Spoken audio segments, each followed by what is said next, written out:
Eskerrik asko betiko moduen etortxagatik eta ugaz oroituz Portugalete kidegaz egoteagatik. Arratsalde honetan, dekogu Gemma Pirola Nabarte, historian doktorea Nafarroko Unibertsitate Publikoan, gaur egun historia garaikideko irakasle eta elkartea da unibertsitate berean. Eta memoria historikoaren fondo dokumentalaren ikertzaile Nafarroan da. Doctora en Historia por la Universidad Pública de Navarra, actualmente es profesora asociada de Historia Contemporánea en la misma universidad e investigadora del Fondo Documental de la Memoria Histórica de Navarra. Su investigación se ha centrado en el análisis de la historia de las mujeres durante el franquismo desde distintos ámbitos. Más concretamente, sus trabajos han analizado la vida diaria cotidiana de mujeres durante la posguerra, el discurso de género del régimen franquista y de la Iglesia durante este periodo. Frankismo garaiko emakumeen historiaren azterketan oinarritu du eta bere ikerketa hainbat esparrutik izan da. Zehazki, gerraosteko emakumeen eguneroko bizitza aztertzen dute haren lanetan. Eta Elizaren eguneko diskurtsoa aztertu dute haren lanean.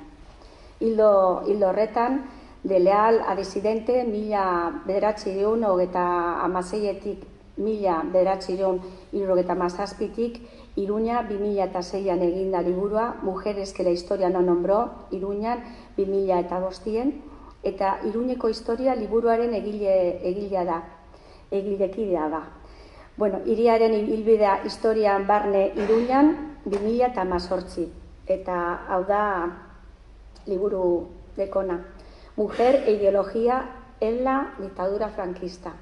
Eta ni ez dekote zer gehiago esateko, yo por mi parte no tengo nada más que decir, que hemos venido a escucharle a Gemma, así que le agradecemos su aportación y un aplauso para ella.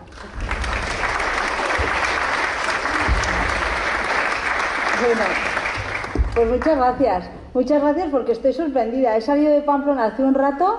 Estaba diluviando, ayer hacía 25 grados, hoy diluviando, el aire nos llevaba, llegó aquí un sol radiante y yo decía, pues hoy quién va a venir aquí, me daba pena la asociación, digo, joder, tanto esfuerzo para que no vengan hilos y resulta que esto está lleno, en fin, pues muchísimas gracias, la verdad que se agradece porque se agradece, claro que sí, y gracias también a la asociación porque, no sé, al final en el nivel local, ¿no? En el nivel micro nos conocemos todos, en Navarra todos nos conocemos, todos sabemos quién investiga sobre una cosa, quién investiga sobre otra, y al final pues te vas moviendo siempre, pero joder, que llamaran de aquí, pues me llamó la atención, porque en octubre estuve también aquí, organizaban de la UPV y de Gogoan, organizaban unas conferencias y también nos llamaron a gente de distintas partes del Estado. Y ahora otra vez, pues me hace mucha ilusión, la verdad, así que muchas gracias y creedme que son sinceras de verdad. Bueno, y hablar de este tema, bueno, pues es importante, es interesante, a muchos les dará morbo, no sé si será el caso de la gente que está aquí, seguro no, pero es verdad que es un tema que ahora está muy de moda. Pero cuando yo empecé a investigar sobre estas cuestiones hace ya un montón de años, sobre esto no investigaba nadie. Yo empecé a investigar sobre este tema en Navarra en el año 2000. Y estuve del año 2000 al 2005 investigando en concreto sobre esto. Y luego ya otras cuestiones también ya relacionadas sobre el mundo de las mujeres, la represión y luego una mirada al franquismo desde el género. Pero ya os digo, hace 22 años en Navarra había escrito 2 trabajitos, 2 artículos pequeños que apenas se conocían y ha sido ya sobre todo en los últimos 8 años que esto ha ido a más de la mano también pues de los apoyos de las instituciones, de las subvenciones. Ya no hay congreso que se precie que no tenga de 15 mesas, aunque sea una sobre mujer, pero no porque se precie, sino porque ya no hay subvenciones que se otorguen si no se trata el tema de las mujeres. No es mi caso. Mi caso fue un tema de interés real, había un vacío total en la historiografía sobre las investigaciones sobre las mujeres en el franquismo, había también en general un vacío sobre las investigaciones de mujeres en todo el Estado, también en Navarra, y que ya, bueno, os he dicho los últimos 8 años y es que no es más, es todo muy reciente. Las primeras investigaciones que empezaron a realizarse sobre estas cuestiones vinieron de la mano de las primeras feministas militantes, las primeras mujeres que hoy ya están jubiladas en la academia, las últimas catedráticas o las primeras catedráticas de la Universidad Española, además de antifranquistas, feministas, y fueron ellas desde su doble militancia las que empezaron a iniciar investigaciones de este tipo. Al principio investigaciones, bueno, muy descriptivas, y después ya pues entrar más en el análisis. Y esto, bueno, pues esto es algo que va de la mano de todo aquello unos cuantos años después en una provincia como Navarra, donde no había pues nada, absolutamente nada investigado, ni siquiera sobre el mundo del carlismo, que parecía que todo estaba también investigado, y tampoco estaba y sigue sin estar en el caso de las mujeres. Entonces, bueno, el título, ¿por qué este título? Mujeres en el franquismo, un único discurso, distintas realidades. Este libro que os presento y del que vamos a hablar, no del libro sino del trasfondo, es el discurso de género que algunos dicen que construye el franquismo, pero el franquismo en realidad no construye nada nuevo, retoma o readapta discursos ya anteriores de género hacia las mujeres y hacia los hombres, de lo que debe ser un hombre y lo que debe ser también la mujer de la nueva España. No es nada nuevo lo que dice Franco, pero sí le da un lugar y una función diferente respecto de la anterior. Un discurso de género, que es el discurso del franquismo, un discurso del siglo XVIII, que va a hablar lo que todos ya sabéis y todas ya conocéis, de que el lugar de la mujer es la casa, su función natural la reproducción, y su función social la de educar y reeducar a sus hijos, a los vecinos, a la sociedad con la que se relaciona, en los valores del régimen, de la nueva España. Y un modelo de hombre, porque eso es el género, lo masculino y lo femenino, algo que se construye socialmente en el tiempo y en el espacio de distintos modos y maneras. Un modelo de hombre que es un guerrero, que es el proveedor, el que trae y construye la casa desde lo económico, estableciendo así un paralelismo entre el hombre, la patria, el Estado, Franco. Bueno, eso es lo que vamos a hablar, y cómo también la Iglesia es otro de los grandes pilares del régimen para hacerse eco y ser una voz amplia, importante, con un alcance llamativo de ese mismo discurso, pero adaptándolo también o readaptándolo hacia los valores de la recristianización frente al periodo anterior republicano. Entonces eso es lo que vamos a ver, de distintos modos y maneras, así que, bueno. Pero antes de hablar de este discurso y cómo se construye y cómo trata de imponerse de distintos modos y maneras, siempre pienso que hay que contextualizar el espacio y sobre todo el momento en el que ese discurso se da. Esta mañana estábamos en clase con los alumnos y les decía, no tiene ningún sentido hablar de nada. Estábamos hablando, fijaos qué interesante, la crisis agraria en Navarra en 1783. Y yo les decía, esto solamente tiene sentido entenderlo si explicamos que esto se da dentro de la primera gran crisis del capitalismo en la historia. Esto es igual, no tiene ningún sentido explicar cuáles son los discursos de género si no sabemos cuál es el contexto en el que se dan y de dónde emanan esos discursos y por qué ahora otra vez se recuperan. Y por qué, sobre todo, algunos dicen que fácil, yo en el caso de Navarra no fue tan fácil o no fue lo que se esperaba, y en el resto de España es muy parecido, llegar a tanta población como ellos pretendían y como ellos planificaron. Porque una cosa son los números que aparecen en unas filiaciones a la revista Y, y una cosa es también el número de mujeres que hacen ese servicio social, que es obligatorio, y otra cosa es el número de personas que realmente son falangistas en Navarra, son falangistas aquí en Vizcaya, el número de mujeres realmente militantes por convencimiento de la sección femenina, o el número de mujeres que llevan más allá su militancia dentro del tradicionalismo, del carlismo como Margaritas o de... Bueno, Entonces, la posguerra, ¿cómo es la posguerra? En realidad, yo os voy a hablar de la posguerra en Navarra, pero podemos quitar el lugar este de Navarra, porque las posguerras son posguerras ayer, hoy y mañana, pues muy similares en todos los espacios y en todos los tiempos, porque las personas que protagonizan esas posguerras y las experiencias que viven, pues todas son muy similares. Y si nos vamos al terreno que nos toca en esta charla, que es el mundo de las mujeres o la mirada de la posguerra desde el género, pues veremos lo mismo, que las experiencias ayer, hoy y mañana son muy similares aquí, allá y más allá. Entonces me da igual hablar de Navarra que hablar de cualquier territorio.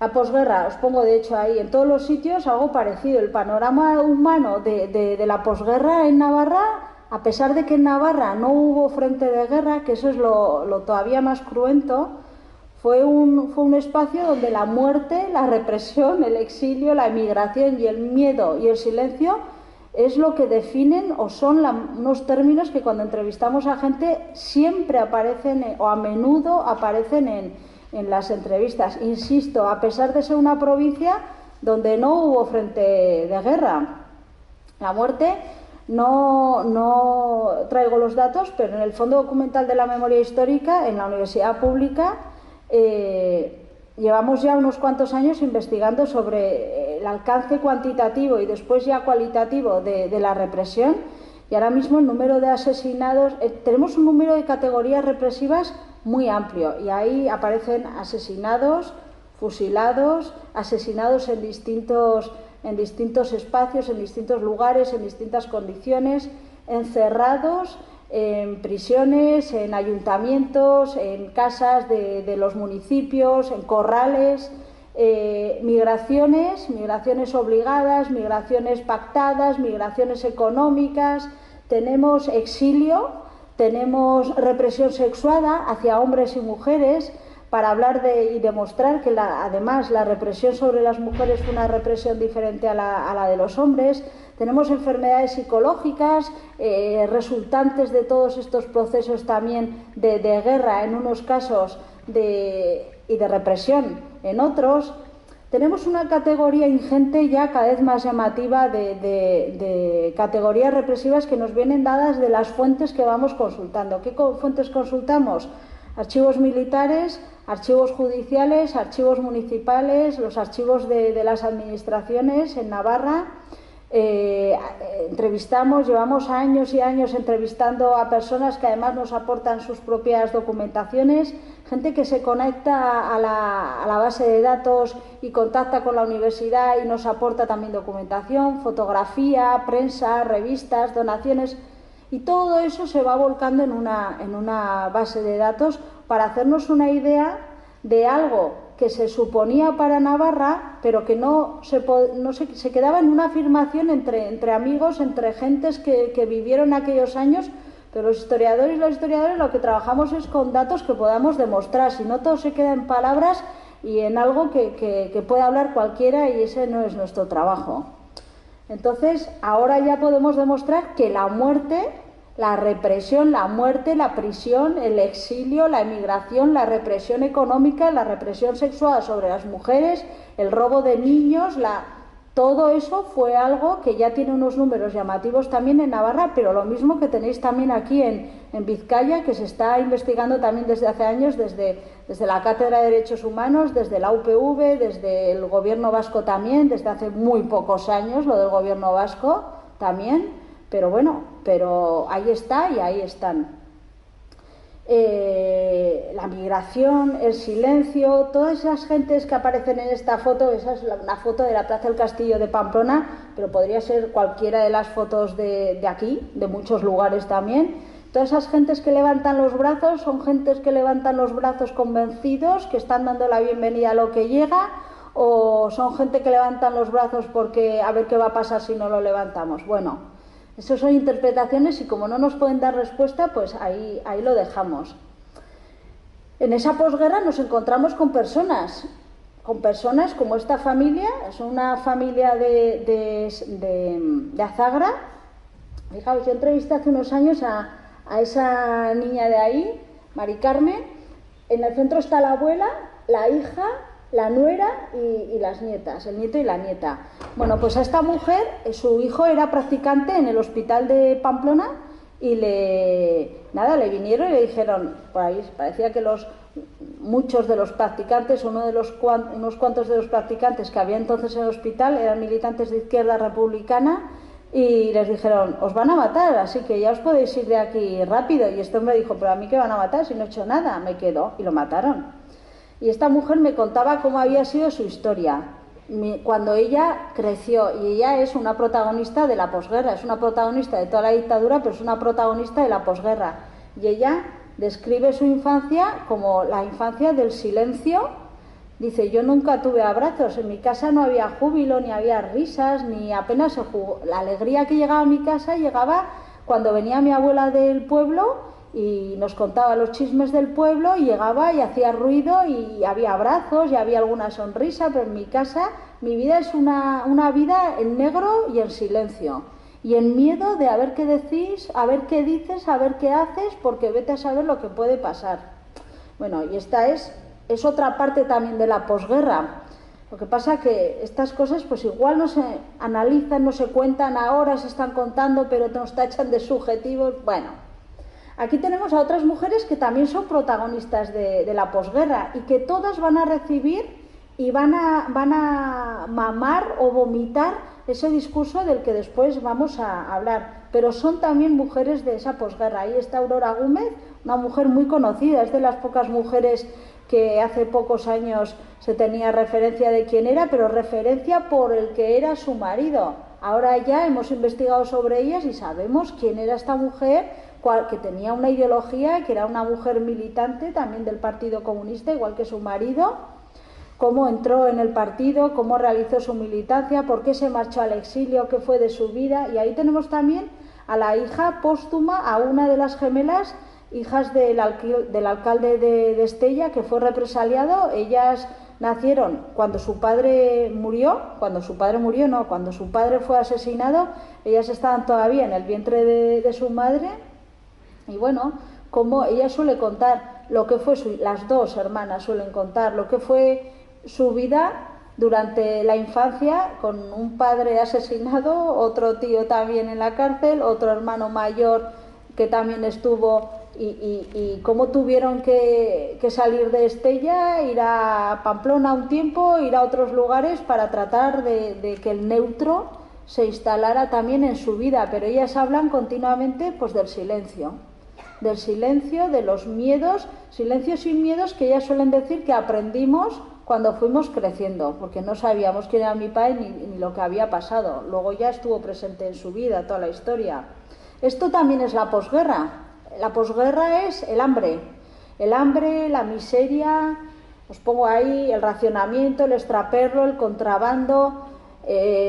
Todo esto es también la posguerra. Y todo esto es la posguerra en todos los lados, ayer, antes de ayer, hoy, mañana. Estos son las posguerras en todos los sitios. ¿Y quiénes están? ¿Quiénes sobreviven o malviven o subsisten o no sé? En las posguerras, ¿quiénes se encargan de salir adelante? Pues los que se quedan. ¿Y quiénes se quedan siempre? Se quedan mayoritariamente las mujeres solas, con los hijos, tirar para adelante con distintas estrategias de supervivencia, que son muchas. Es contrabando, el extraperlo, la prostitución. En la documentación judicial la prostitución aparece, bueno, más veces de las que esperábamos cuando vemos la documentación, como una estrategia de supervivencia de algunas mujeres solas, pues para sacar adelante también a sus familias. El contrabando, hace unos meses estábamos en Granada y estaban hablando del contrabando en Granada en la posguerra, y decían, el contrabando es cosa de mujeres en estos años de la posguerra. Y yo les decía, bueno, pues el contrabando es cosa de hombres y mujeres desde mucho antes de la guerra. En el caso de Navarra es una práctica habitual, cotidiana, que durante la guerra, la posguerra y después de la dictadura continúa, pero que no es cuestión ni es algo que surge durante, y está protagonizado por mujeres. El contrabando de la subsistencia, el contrabando de la posguerra, que es un contrabando de subsistencia, es un contrabando de mujeres, insisto, porque son las mujeres las que se dedican a sacar adelante a las familias en soledad, con maridos asesinados, con maridos huidos, con maridos desaparecidos, que aunque saben que están muertos, mientras no sean declarados como tal, ellas no son viudas, ni tienen derecho a reclamar propiedades, ni tienen derecho a reclamar lo que es suyo. Bueno, mujeres, gentes mayores, padres, en algunos casos de asesinados, de represaliados en general, y todos ellos acompañados de la sonrisa de esas otras mujeres que están todas bien peinadas, que tienen esa prenda tan femenina que es el delantal, que son las mujeres de Falange, que acompañan esos espacios propios, ellas dicen propios, de lo que tiene que ser la mujer de la Nueva España: el cuidado, la atención, la manutención, luego ya la reproducción y todas estas cosas que luego ellas muchas veces no hacen, porque ellas hablan de casarse, hablan de reproducir, pero los mandos, lo mismo nacionales que provinciales y muchos locales, ni se casan, ni tienen hijos, ni hacen nada de lo que dicen. Pero bueno, las colas del hambre y las colas del agua, pues nos encontramos también mujeres y niños, quienes se han quedado, quienes son los protagonistas de la posguerra. Los protagonistas de la guerra son unos y unas, más unos que unas, pero también unas, y los protagonistas y las protagonistas de la posguerra son unas. Son siempre habitualmente, las sostenedoras de la vida, ante toda la adversidad del día a día. En la documentación judicial, en los sumarios, en la instrucción aparece, para investigar sobre todo esto, yo no acudí a la documentación judicial. La documentación judicial es algo con lo que estoy trabajando en los últimos años. Y me llama la atención porque la instrucción, los sumarios son muy ricos de información. Y ahí aparecen pues testimonios adaptados a unas necesidades para buscar unos objetivos muy concretos, aparecen cartas, aparece de todo. Y aparecen al final muchos testimonios descarnados de mujeres que dicen: es que ya no sé qué hacer, porque ya me lo han quitado todo, necesito que me den esto, que esto es mío, necesito cómo saco adelante a mis hijos. Los voy a llevar a la misericordia, pero no quiero llevarlos a la misericordia, pero no... ¿Cómo vivieron estas mujeres? ¿Cómo vivieron estas familias? ¿Cómo marcó la vida de todo? Eso no aparece en los libros de historia. En los libros de historia, cuando se habla de la guerra, de la dictadura, de la posguerra, no se habla de estas cosas. Ahora se está empezando a hablar de estas cuestiones y a analizar estas cosas, pero hasta muy recientemente no. Y todavía sigue siendo algo que sigue casi siendo criticado como algo subjetivo, que no es historia, pero es historia. Que no esté recogido por las fuentes que son recogidas por la propia dictadura, la dictadura y sus amigos nunca van a recoger estas cuestiones, no es algo que interese, pero se recoge de otras maneras. ¿Cómo nos encontramos a veces estos testimonios? No solamente los testimonios que contáis vosotros, este señor vecino vuestro antes me ha empezado a contar su historia y luego si quiere ya nos contará, pero si no, las novelas que nos cuentan experiencias de las gentes, los diarios que recoge la gente. Antes me hablaba también Esther, pues alguna visita que habían hecho a Navarra, a un lugar de memoria histórica que hay, el Alto de Vidangoz, construido por los presos del franquismo. Bueno, pues allá todos los años, durante muchos años, en una fecha concreta, el mes de julio, se han estado reuniendo protagonistas de aquellos que construyeron esa carretera y aquellas que se quedaron sin maridos mientras estaban construyendo la carretera y que tuvieron que seguir sacando adelante a sus familias. Y esos son también testimonios históricos que los cotejamos con otras fuentes y al final el cotejo pues nos acerca a algo que, si no es la verdad de Santo Tomás, pues sí es algo que tiene que ver bastante con la verdad. Y los comedores del auxilio social, esos son los recuerdos de la posguerra de muchas de las personas que entrevistamos cada día, no, pero cada semana sí. ¿Quiénes iban a estos comedores? ¿Quiénes son estos niños? Pues son los hijos de esas mujeres que están recogiendo agua o que están recogiendo comida en los comedores, en las colas del hambre, o son esas mujeres que han tenido que dejar algunos de sus hijos en la misericordia, en los orfanatos, y estos son esos niños. Y son niños que hoy algunos viven y recuerdan su infancia y bajan la cabeza y se turban y el semblante se transforma, porque su infancia es La infancia del hambre, la infancia del control, la infancia de comemos cuando podemos en un sitio que nos dan de comer, aunque mi madre me dice que no vaya, pero si quieres comer, mira, vete. Otras familias que dicen, allá el último sitio donde vas a ir a comer, porque te van a dar los que mataron a tu padre de comer, así que tú ahí no vas a comer. Y entonces me muero de hambre en mi casa. Esto es la posguerra. Esto también es la posguerra. Y otras miserias de la posguerra que tienen que ver con las mujeres, que es lo que os he nombrado y que lo encontramos sobre todo en las fuentes judiciales, porque de esto no habla la gente, y las mujeres menos. La prostitución, los abortos, los abandonos de hogar, los robos y los pequeños hurtos para vivir, para malvivir y para sobrevivir. Esta es la información que nos dan las fuentes judiciales y está protagonizada por mujeres. Mujeres que a la vez que reciben este discurso por activa y por pasiva, copando todos los espacios de su vida cotidiana, tienen su otra realidad, que es esta. Y la documentación judicial, que insisto, es muy, muy, muy rica, nos habla de todo esto. Los abortos están a la orden del día en Pamplona. Yo ya sé quién eran las dos matronas que practicaban los abortos entre los años 41 y 63. Sé dónde trabajaban además en el hospital, sé dónde vivían, sé quién eran los dos médicos en Pamplona y sé dónde se abandonaban esos fetos en unos casos y bebés ya nacidos. Las prácticas en los pueblos como eran. Los juzgados de la cabeza de Merindad nos hablan de algo que estaba totalmente no naturalizado, pero sí algo habitual y cotidiano. Y cuando luego llega esa denuncia al juzgado y se recoge toda la instrucción, llegan las historias que hay detrás. Y nos encontramos quiénes son estas mujeres. O ves los apellidos y dices, este apellido me suena. Lo busco en la base de datos del fondo documental y digo, ahí va, pues esta es la mujer de este que mataron en tal sitio, que estuvo en estos momentos presa. Y entonces da respuesta a muchas preguntas que las fuentes oficiales no nos dan. Y así poco a poco y con mucha paciencia y mucha fe, pues vamos reconstruyendo los años de la posguerra, de la dictadura, y esto lo tenemos ahí.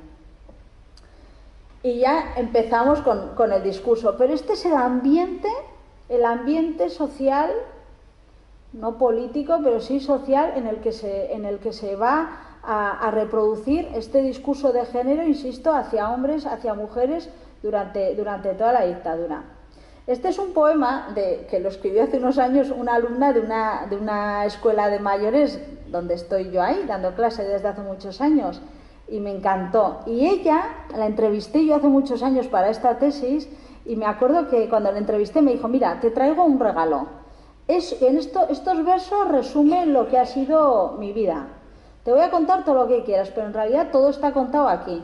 Y de hecho al final lo acabé poniendo en la primera página del libro, están los versos de Estrella. Y fijaos, es una metáfora continua, pero del 36 o del 40 daba igual. A las cenicientas de esa generación las calzaron con la misma norma, ¿sí?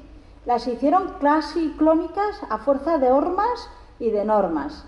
A las guapas, a las feas, a las listas, a las tontas, a las pobres, casi todas, a las ricas, pero a quien más apretaba la horma era a las guapas y a las listas. Cuidado con ese cuerpo. Las formas rotundas, provocativas, ponían en duda la honestidad de la cenicienta. Esa chica parece una puta, mejor fea y honrada. El buen paño en el arca se vende. Eran aseveraciones 1000 veces repetidas por sus madrastras. Madrastras tenían varias: familia, religión, régimen político. Hermanastras más y más feas que la cenicienta de Perrol. Incultura, envidia, murmuración, calumnia. En cuanto a los príncipes pobrecitos, tenían tan poca fortuna, andaban más sueltos, eso sí, la horma para ellos era menos estrecha, pero tampoco les dejaban ser muy originales. Las cenicientas algunas eran princesas disfrazadas, se casaron con sus príncipes y terminaron siendo queridas por sus madrastras, por su obediencia, abnegación y discreción. El régimen cambió, la sociedad se trastocó, la familia no volvió a ser lo que era y las hermanastras murieron de puro viejas. Y se cuenta que algunos de aquellos pobres príncipes hicieron fortuna gracias a sus cenicientas. Aquí Estrella cuenta lo que a ella, que es una mujer que ella siempre lo dice, yo soy soltera por vocación, yo no soy soltera porque no encontré lo que me decían entonces, nadie que me quisiera, no, no, no, es que yo quería ser soltera. ¿Y por qué fumo? Porque quiero, porque las solteras fumamos, suele decir ella.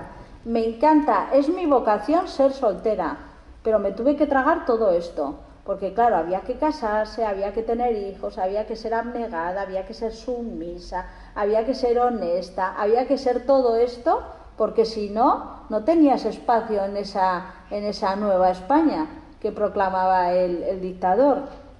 Lo mismo los hombres, dice poco de ellos porque dice, mi objetivo no era escribir sobre los hombres, pero dice, pero tampoco les dejaban ser muy originales. Aquí la metáfora de todos esos hombres que se salen también de ese esquema de lo que es la masculinidad en esos momentos. Existía la homosexualidad, existía la transexualidad, existía todo eso, existía y estaba muy presente, y también aparece en la documentación judicial. Pero esa era la originalidad o no originalidad, o fuera del esquema, que no estaba permitido. Entonces, esto es lo que ella dice, a todas nos implantaron un mismo discurso, daba igual lo que fuéramos, daba igual que fuéramos hijas o esposas o madres de vencedores que de vencidos. Luego otra cosa es cómo fuera la vida para unas y para otras, pero el discurso era el mismo para todas, claro, dependiendo de cómo sea tu vida, ese discurso luego tiene una interiorización o no, o bueno. Entonces, ¿qué significa ya ser mujer en el franquismo? ¿O qué significa ser mujer para el franquismo? Todo lo contrario que la República, la Segunda República, no la primera, trató de empezar a decir que podía ser la mujer. Que empezara a decir y que empezara a emitir y a legislar y a invertir en educación para las mujeres no significa, ni mucho menos, que los gobiernos de la República o los partidos republicanos fueran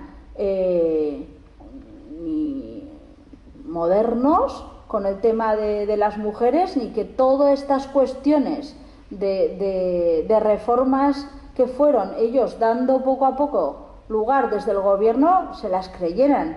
Y siempre pongo el ejemplo de mi querida Clara Campoamor, que no es la única, pero como este año pasado ha sido el aniversario, pues hay que nombrarla también, pero no es la única. Las peleas y el camino tan duro que tuvo esta mujer por distintos partidos de izquierda, reclamando la misma cuestión en todos, que era el sufragio de la mujer. A ninguno de sus compañeros de los distintos partidos de izquierda les interesaba esa demanda.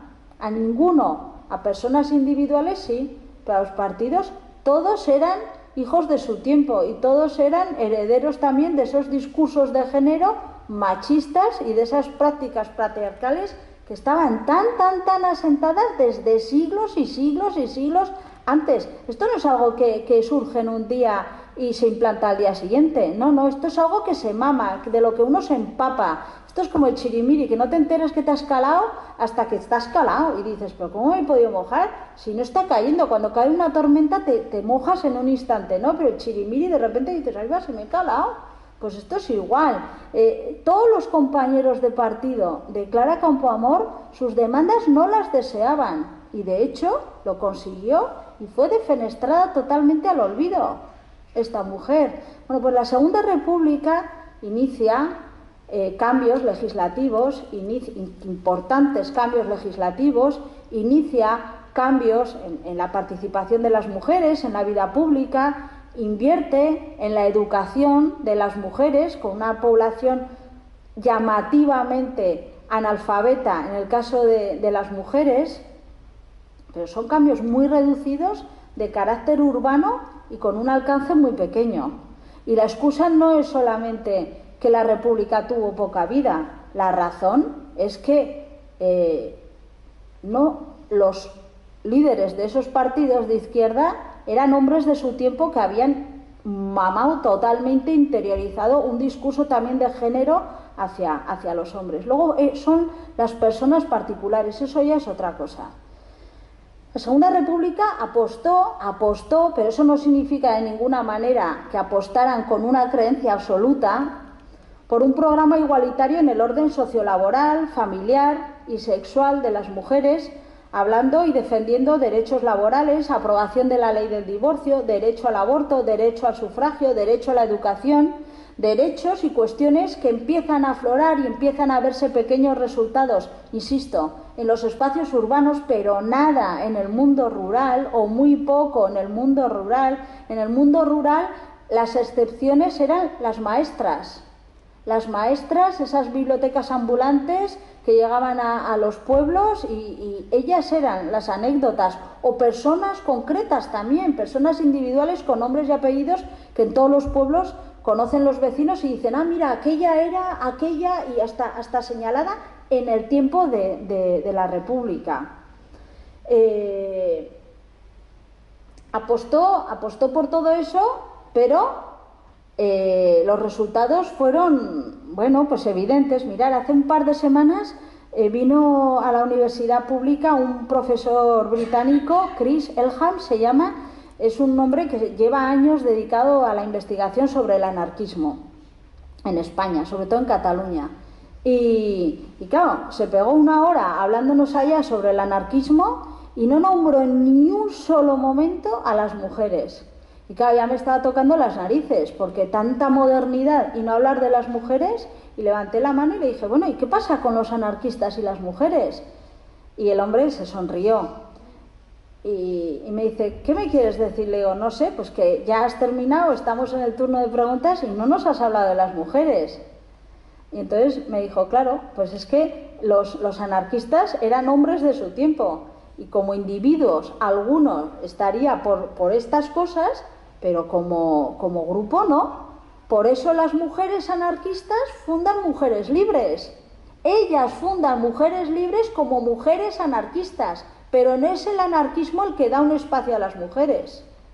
Y eso llega hasta hoy, porque continuamente estamos ahora entrevistando a mujeres de los años 70, de la transición, de los años 80, mujeres del movimiento feminista, trabajadoras también, y hay unas mujeres que trabajan en una empresa papelera que está en la cuenca de Pamplona, y estas, pues que ahora tendrán pues unos entre 80, 81, 82, 83 años por ahí, y suelen decir, pues es que nosotros en la empresa, una que ha sido enlace además sindical, fue enlace después sindical, y decía, mira que luché por los derechos de mis compañeros y de mis compañeras trabajadoras, pero luego resulta que a mí cuando me fueron a echar, a mí nadie me ayudó ni reconoció siquiera las demandas de mujer trabajadora.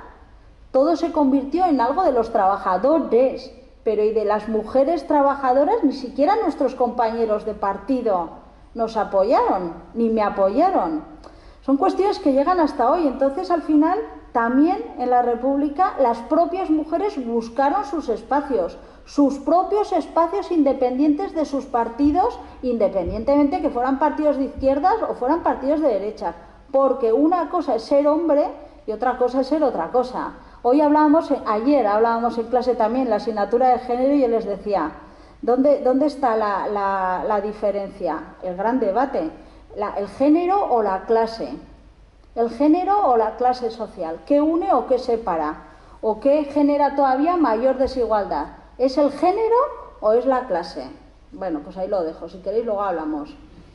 La República era un planteamiento efectivamente democratizador y que no sabemos a dónde hubiera podido llegar, porque fue tan corta y tan breve y tan abrupto su final, que no sabemos a dónde, pero nos tenemos que quedar ahí, porque claro, decir lo que nos gustaría que hubiera sido, pues es que eso no es historia, eso son otra vez pues otra cosa, pero eso no es historia.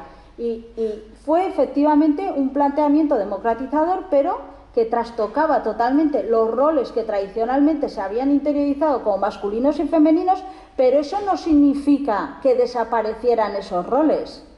No significa el hombre era esto, la mujer era esto, y durante la República también.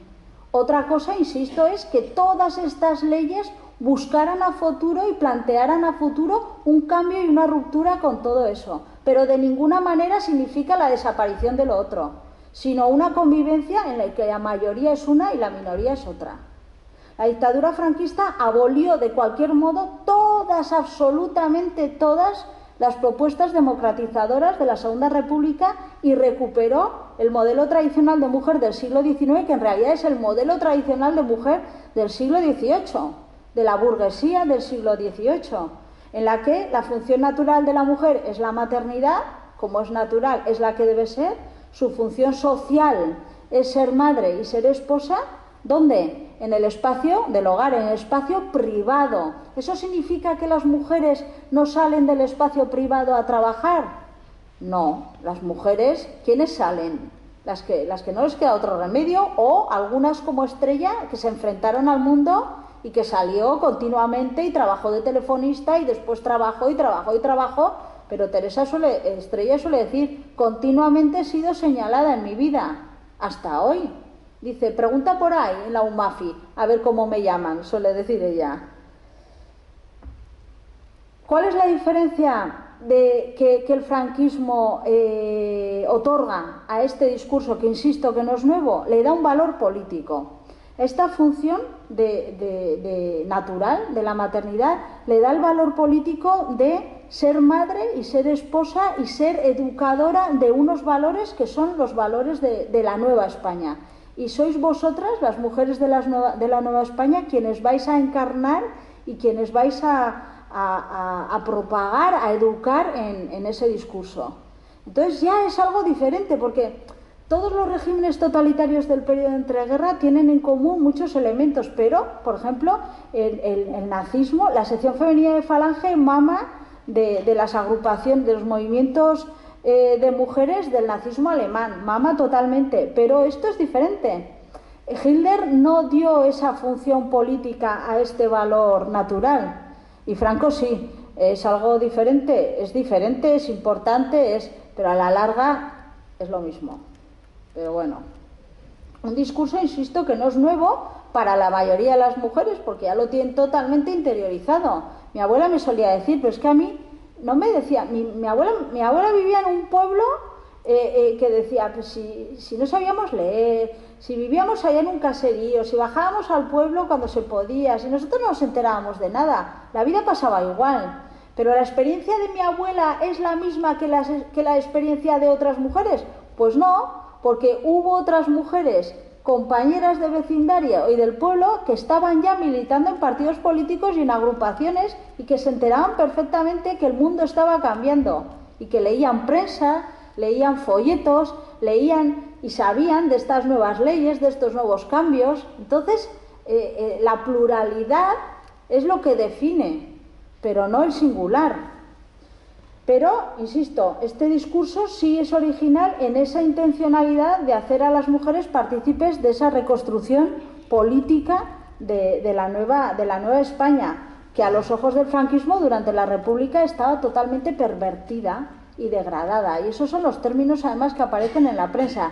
Si vosotros y vosotras miráis la prensa de la época aquí en Vizcaya, o el boletín oficial de la diócesis, o los boletines eclesiásticos, cualquier tipo de prensa común, diaria, veréis que se habla continuamente de perversión.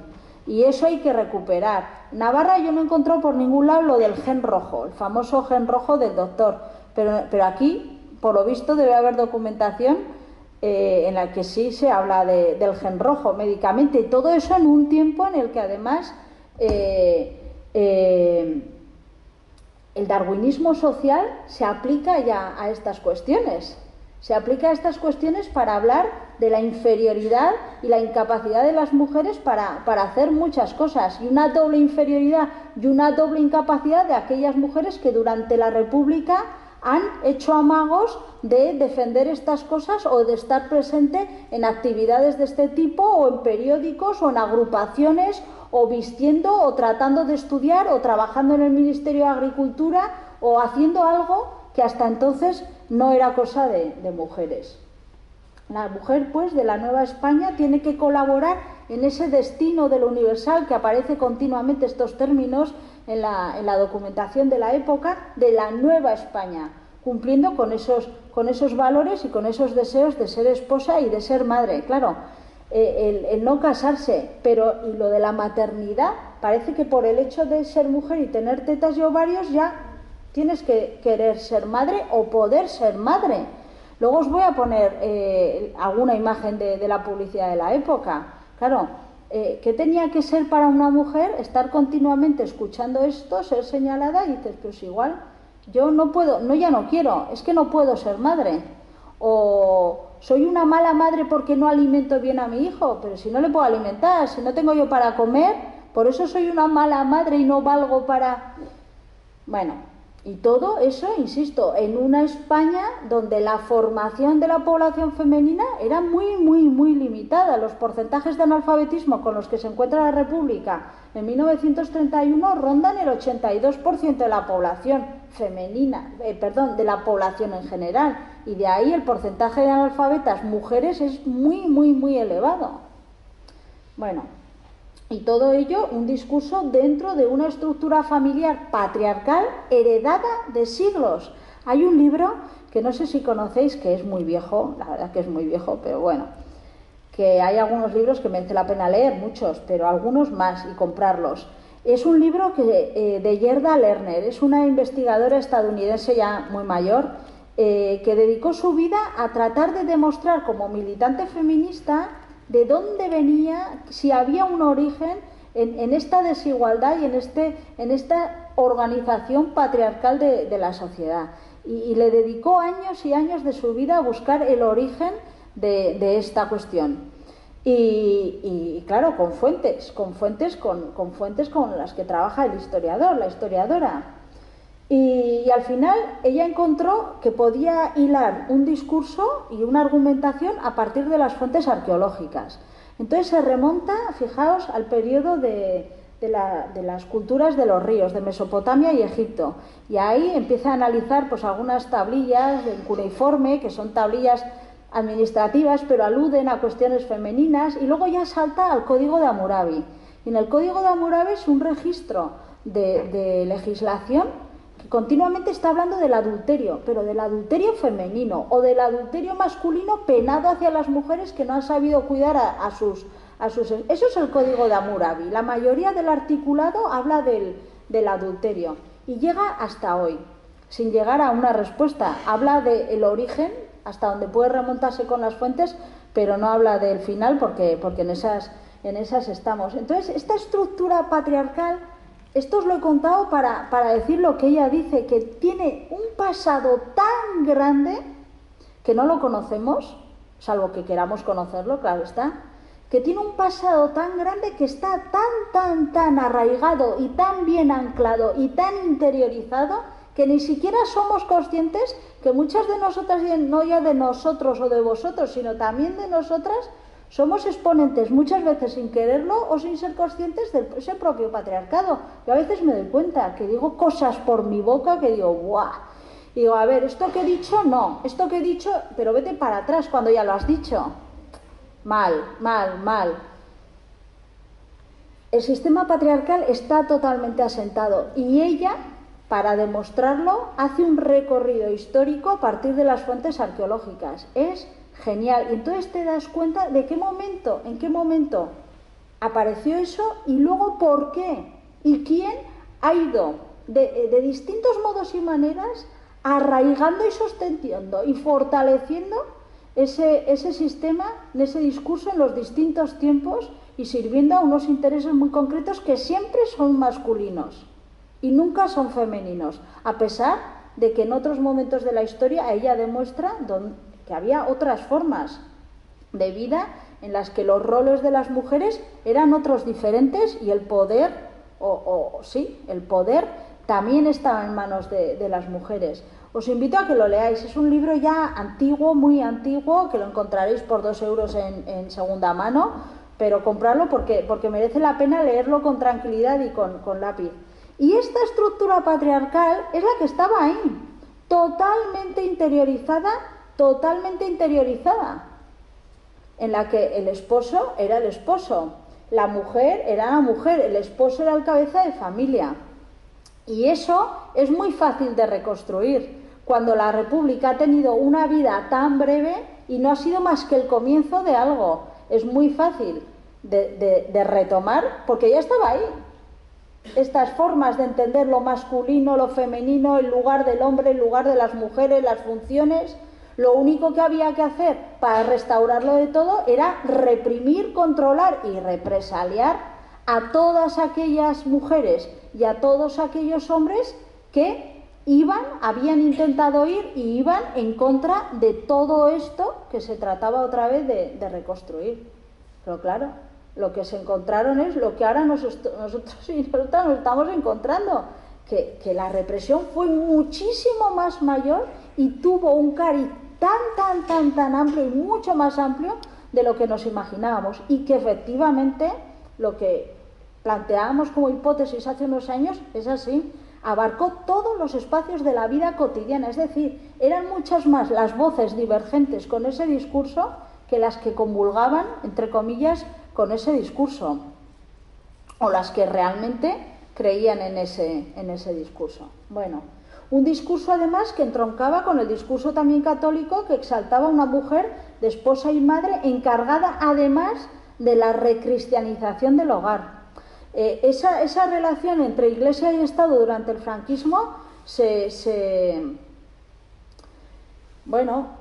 uno da, el otro recibe, pero es un círculo en el que los dos están continuamente beneficiándose.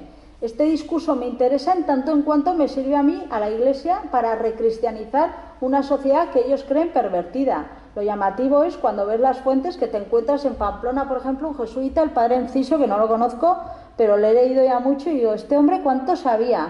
Se pegó años y años y años hablando continuamente de la moral femenina en el vestir y en el actuar en Pamplona, continuamente. Y da igual que le leas en los años 30, que en los años 40, que en los años 50, también en los 60 escribe todavía, que sigue diciendo lo mismo. Entonces dices, ¿qué pasa? ¿Es que este hombre no sabía hablar de otra cosa? ¿O es que una cosa era la norma y otra cosa era la vida cotidiana? Una cosa era lo que se decía que había que hacer, y otra cosa es lo que al final se hacía. Bueno, ¿para qué y cómo se difundió este discurso? Bueno, si la República fue la República, y no solo la República, desde ya, con el cambio de siglo, el final del siglo XIX y comienzos del siglo XX, con el inicio pequeño de la industrialización, aquí no, porque la industrialización en España es el sur, la zona de Huelva, la cuenca minera, luego el Levante español y luego la cornisa cantábrica. Salvo esos tres espacios, o sobre todo luego el Levante y la cornisa, el resto de España apenas tuvo industrialización.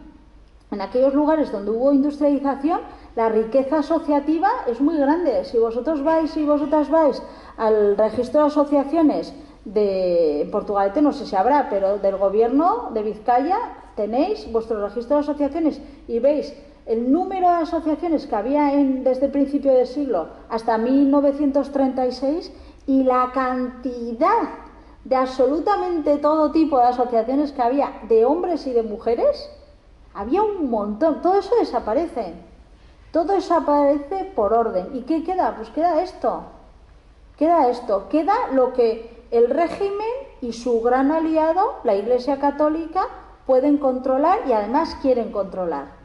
En el caso de las mujeres, la sección femenina de Falange, la Acción Católica de la Mujer, que luego le saldrá rana, y la Asociación de Mujeres Tradicionalistas, las mujeres del carlismo, las tradicionalistas.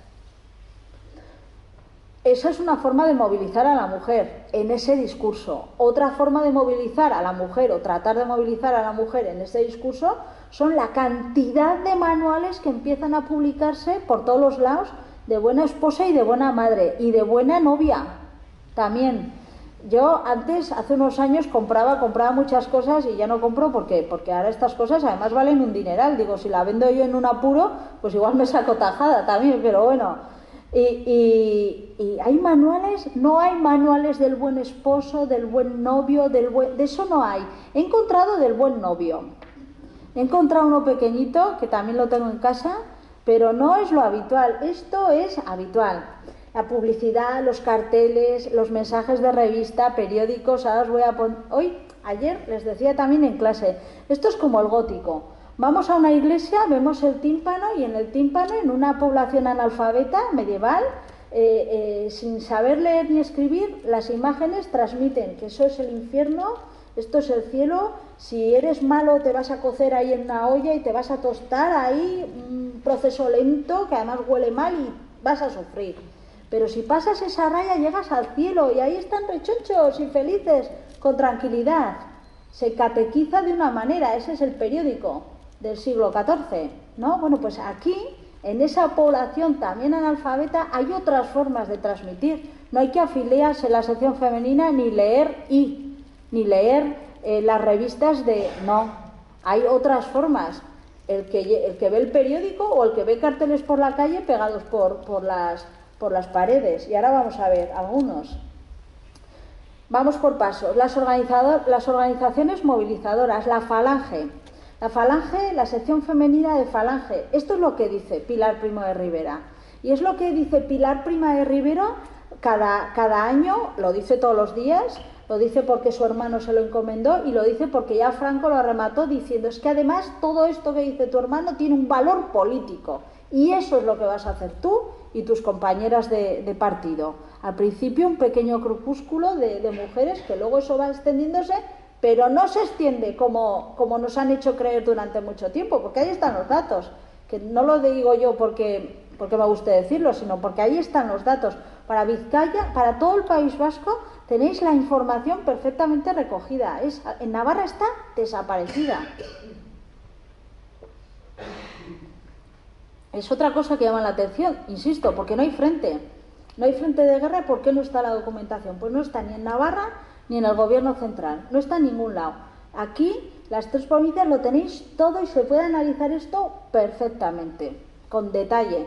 Pero las mujeres que compran o que están suscritas a la revista ahí, ¿son mujeres de sección femenina? No.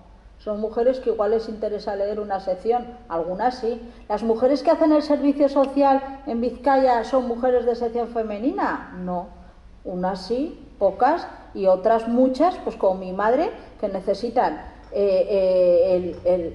hacer la canastilla para poder conseguir su pasaporte o poder conseguir su permiso de conducir para sacarse la motico, porque mi madre es de un pueblico con la muga con Francia y como iban a trabajar al otro lado, pues mi madre iba con la motico y para eso hizo la canastilla, que al final no la hizo, se la pagó a una colega para que se la hiciera. Mi madre suele decir, ahí va a estar yo haciendo canastillas. Mi madre es ya una mujer de la posguerra, tiene ahora 83 años, 84 va a cumplir.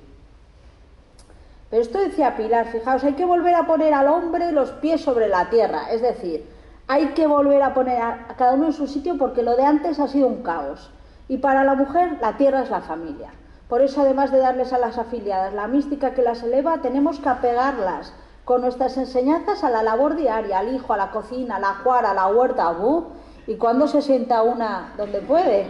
O si quieres ir al baño, pues es que hay horarios. En la poca documentación que me encontré yo hace años en Alcalá de Henares, en el archivo de la administración, me encontré un diario de una mujer de sección femenina, era una delegada local y debía ser de verdad falangista, pero tenía su horario, tenía un cuadernito que está allá en Alcalá y tenía un horario como el que me hago yo muchas semanas, que lo intento hacer pero que luego... Yo no sé si cumplía o incumplía, pero ahí no había sitio para nada. No había sitio para un respiro. No, el ocio no estaba en su horario. El ocio no estaba en su horario. Era una jornada de trabajo intensa y no era para ella, era para el otro. El ajuar, la huerta. Tenemos que conseguir que encuentre allí la mujer toda su vida y el hombre todo su descanso. Y esto se repite y se repite. Pilar Primo de Rivera y sus amigas van recorriendo toda la península, unas veces por afinidad, unas veces van, cada año hay unos consejos nacionales en una provincia de España y van allá y están 2-3 días, suelen estar. Empieza con un discurso de Pilar Primo de Rivera, termina con otro, suele ir acompañado de a veces del obispo o de un un representante de la Iglesia Católica también que le acompañaba, bueno, y colaboradoras provinciales, ¿no?, de cada lugar.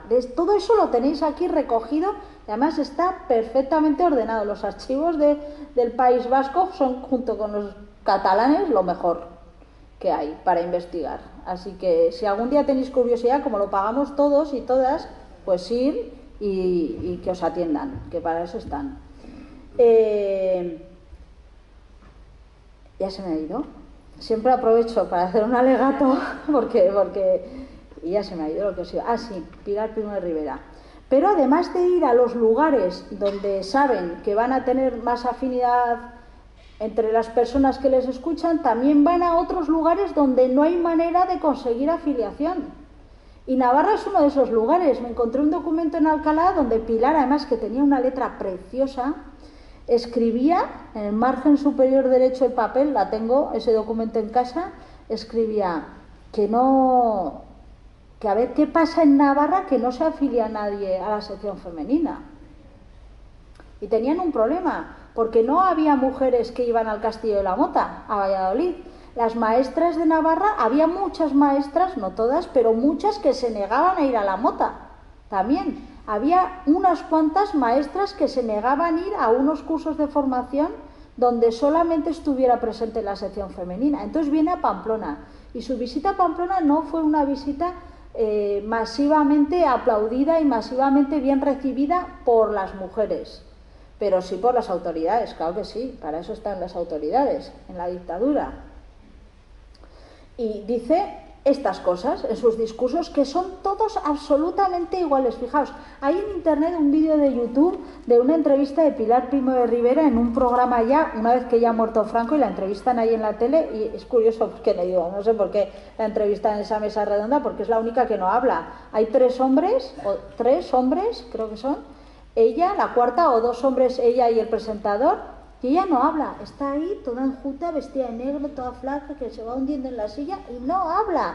Y cuando hablas, para casi responder con monosílabos o repetir lo que ha estado diciendo durante 40 años, que no cambia un ápice. Yo soy femenina, pero no soy feminista. Ya incluye al final de sus tiempos el término feminista porque era el otro gran término con el que chocaban. Pero continuamente, hasta ese momento, en ese vídeo de YouTube que os vais a encontrar, que era un programa de la tele, sigue diciendo esto que decía en 1939, además con los mismos términos. Todos los consejos nacionales, que están todos también recogidos en la Real Academia de la Historia, todos son iguales. La misión de la mujer no es misión directora, porque eso solo le corresponde a los hombres. Lo que tenemos nosotras que hacer es preparar a todas las camaradas para que cuando tengan una casa y cuando tengan unos hijos, sepan enseñarles después del Padre Nuestro lo que José Antonio nos enseñó a nosotras, porque el cristianismo, el catolicismo les traía al pairo. Eso era totalmente secundaria, era algo necesario porque necesitaban el apoyo de la Iglesia, pero no porque les interesara la Iglesia ni nada de eso.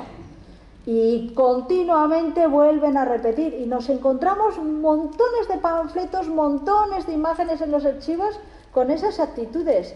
En casa yo tengo todavía manteles de mi madre que bordó, y me suele decir, para rato haces tú esto ahora, ¿no? Y le digo, ¿para qué lo voy a hacer?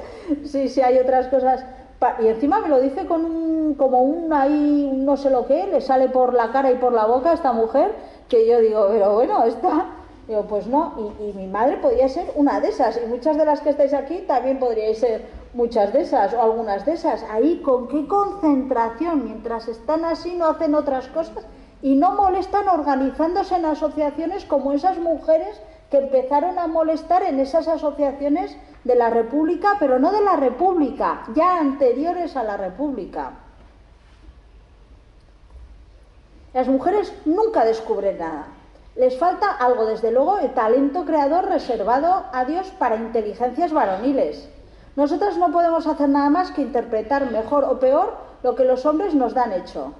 1943, que es muy parecido a lo anterior, con otros términos, pero en esencia sigue siendo lo mismo. Y aquí, en Palma, en 1943, en el periodo de entreguerras, insisto, con esos discursos de darwinismo social que son del siglo XIX, pero que ahora sirven para justificar la inferioridad intelectual de la mujer. La mujer es inferior, su tamaño es más pequeño y da para lo que da. Y algo que es del siglo XIX, que en un momento sirve para el imperialismo, por ejemplo, en África, en Japón, en Latinoamérica, en el periodo de entreguerras sirve para esto otro, y hoy un discurso que está totalmente recuperado y que lo estamos oyendo todos los días, y el que no se entera, pues que se entere, porque está bien claro, está diciendo exactamente otra vez lo mismo, y cada vez es más llamativo. Yo que voy muchos días en la Villavesa, en Pamplona le llamamos la Villavesa al autobús urbano, yo veo actitudes y comentarios que hablan de esto, así que esto no es ninguna broma. Otra de las organizaciones movilizadoras fue la Acción Católica de la Mujer. La Acción Católica de la Mujer en estos años tiene un carácter muy nacional católico, muy tradicional, muy de actitud caritativa, benefactora, pero ya a partir de la segunda mitad de los años 50 hay una reorganización, unos nuevos estatutos, una nueva redacción de la Acción Católica, aparecen las ramas especializadas de la Acción Católica, también femeninas, y ahí aparecen otras cosas diferentes.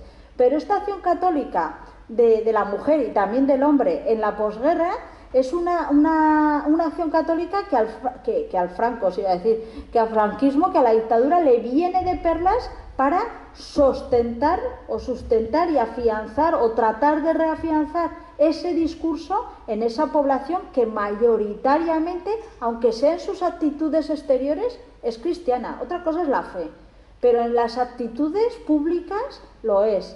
Entonces, ¿qué dicen las mujeres de la Acción Católica? El hogar cristiano, de eso no habla la Falange, ni habla Franco. Esto sí. ¿Qué tienen en común? El hogar.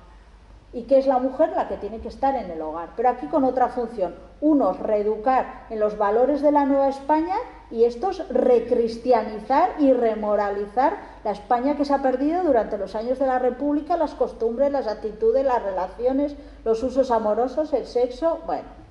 El hogar cristiano debe ser santuario de castos amores, fuente de nuevos hijos. Esto también tiene en común para Dios, y añaden la patria, porque la Acción Católica de los años de la República no introduce el término de la patria, lo introduce ahora. Templo de Dios, cenáculo del amor, y para ello hay que volver a las costumbres de nuestros padres y abuelos, costumbres puras y tradicionalmente cristianas, para detener la decadencia y la desmoralización.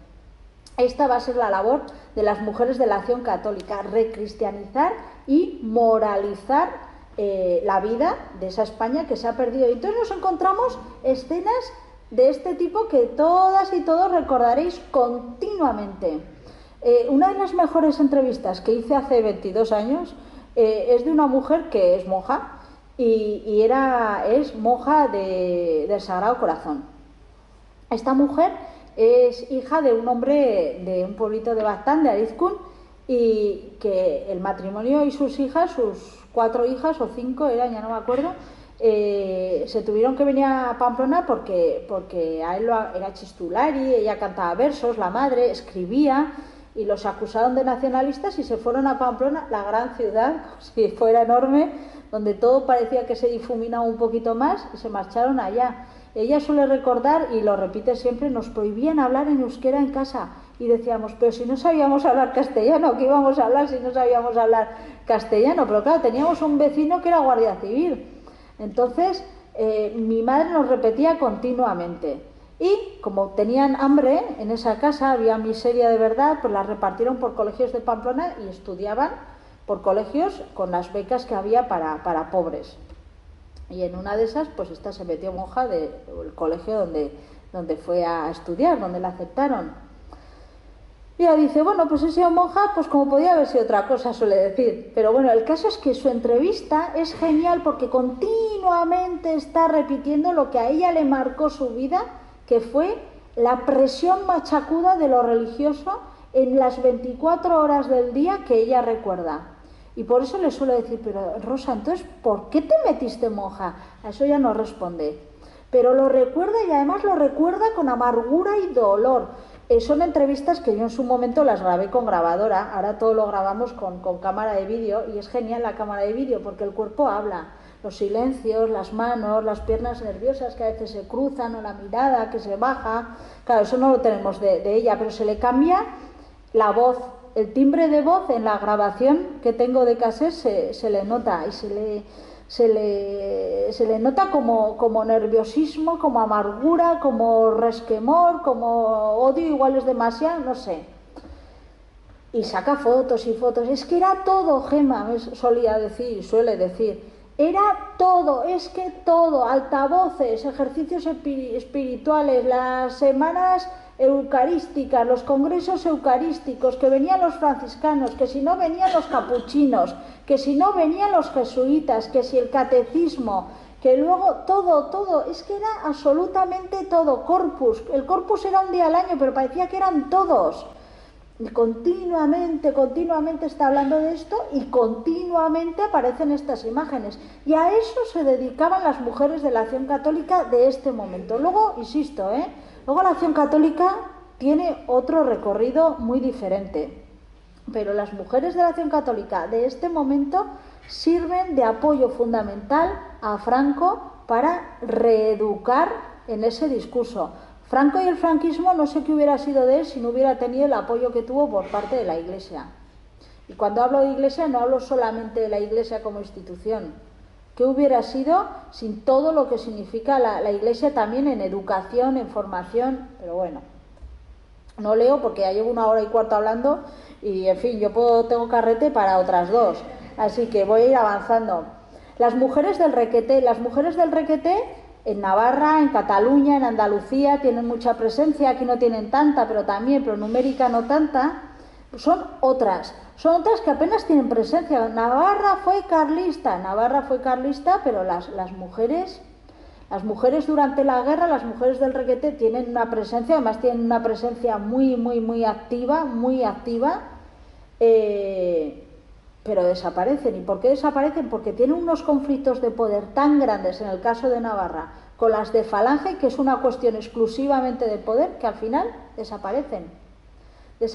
Pero ¿cuál es su objetivo? Pues el mismo, pero fundamentalmente relacionado también con la recristianización, pero continuamente aludiendo también a una nueva España. Una nueva España que en parte tiene que ver con algo de lo que pretende la Falange, pero enseguida no.